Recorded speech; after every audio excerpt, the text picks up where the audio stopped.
welcome. It's great to see everybody here, and we kind of don't normally try and have a post-lunch discussion on infrastructure, but we guarantee that it will be entertaining, right?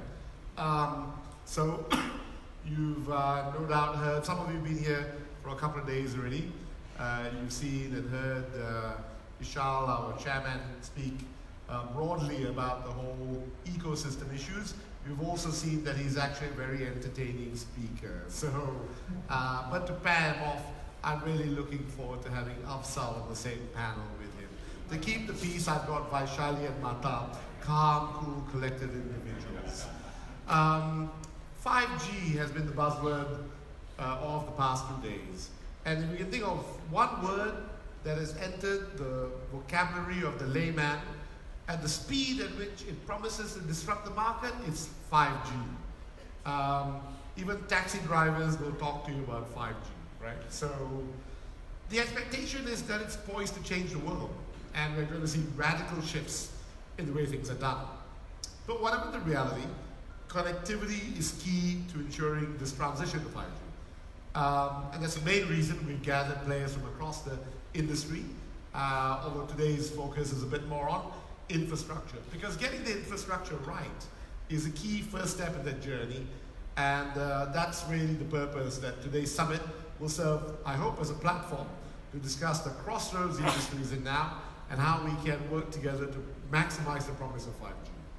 So EDOTCO is present in multiple countries, and it gives us, though, a unique opportunity to see that actually the requirements of each country differs. Some are still at the early stages of 4G, some are at the stage of optimizing 4G, but some, like Malaysia, are probably ready to transition and focus on how to get 5G ready and infrastructure built for it as well.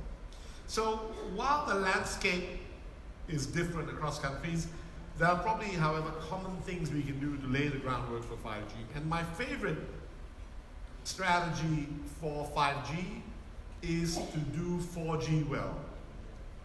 I think if we don't get 4G well done in every country, I really am not sure how to help countries get 5G done well.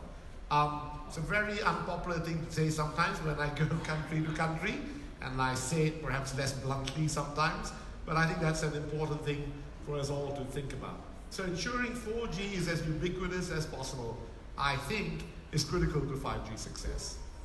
So 5G does require changes. We talked earlier at the panel that the changes are not just in structure, but in attitude, right? So I always like to use, it shows my slightly more Facebook generation, maybe frenemy, right? I know it's no longer used now. My children look at me like, what are you talking about that? But, the idea that actually frenemy is the new normal, right? So we have to learn to work together. And collaboration is that single biggest change, I think. Every telecoms player will have to consider partnerships and work together to get a successful rollout for 5G. Collaboration would include not just the MNOs working together, but working with government, regulators, other elements of the private sector, enterprise, for example, to ensure that we've got a 5G-rich environment ready to go. And summits like this, we hope, can be a catalyst, a meeting place for diverse people from across the region to talk about things that eventually lead to great ideas.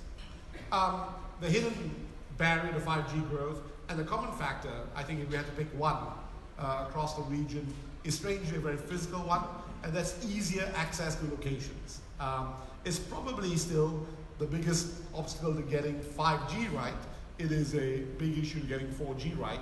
And countries typically have uncoordinated, bureaucratic, or diverse requirements for access to sites and getting permissions to roll out. We will also, I believe, have to accelerate what I call the unbundling of the industry. So service operators, industry players will focus on their core services. Operators on innovation and ensuring better quality of services. Infracos can devote our energy to solving the problem of access and how to deploy next generation solutions. Infracos are not just towercos, but also fiber companies, and maybe even some layers of infra which today are highly tightly bundled and with no idea, but will become unbundled in the coming years. Malaysia has already started, I think, at the leading edge of many of the nations here, adopting next generation telecom infra solutions. We talked earlier in a panel and I think the panel remarked that actually Malaysia is probably one of the more advanced countries when it comes to sharing.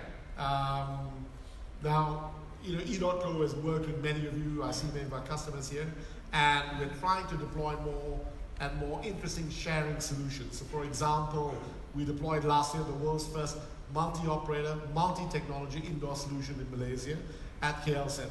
And I think, the ability to be a neutral host and deliver small cell solutions that improve data coverage up to 4x, enhancing the user experience of commuters is one of the ways that I think infra will evolve from a very strict definition of passive and active to maybe something somewhere in between. So ladies and gentlemen, in summary, I guess to realize the full potential of 5G, we need to rethink the ecosystem. We need to rethink how participants work and play with each other. We need a densification of infrastructure, and we need, and that's why Ishal will be on the panel, the right national policies for spectrum, sharing, and sites. So with the expansion of IoT, increased interest around the development of smart cities, we'll have to really work together to make sure that we can build in the increased capacity demands and provide, we hope, a seamless transition. So we've got an impressive list of panelists and speakers today. Thank you very much for taking your time to be here, covering topics that range from the exciting Is Infra Ready to Rumble panel to what a new infra core might look like, how nations can try and prepare to be 5G ready, and perhaps for many of you in the audience, where to put your money. So grateful that so many of you, our peers, customers, stakeholders, and partners are here today, and we hope the summit can continue to be a place where, maybe perhaps on an annual basis, we can use as a platform to have conversations that make sense. I just want to highlight one last time that really, and I think this message has been reiterated not just by myself, but other people as well, that collaborative partnerships in our industry are required, and that EDOTCO is committed to doing whatever it takes to bring this shareable connectivity to everyone and create a more inclusive and sustainable solution for industry and consumers as well.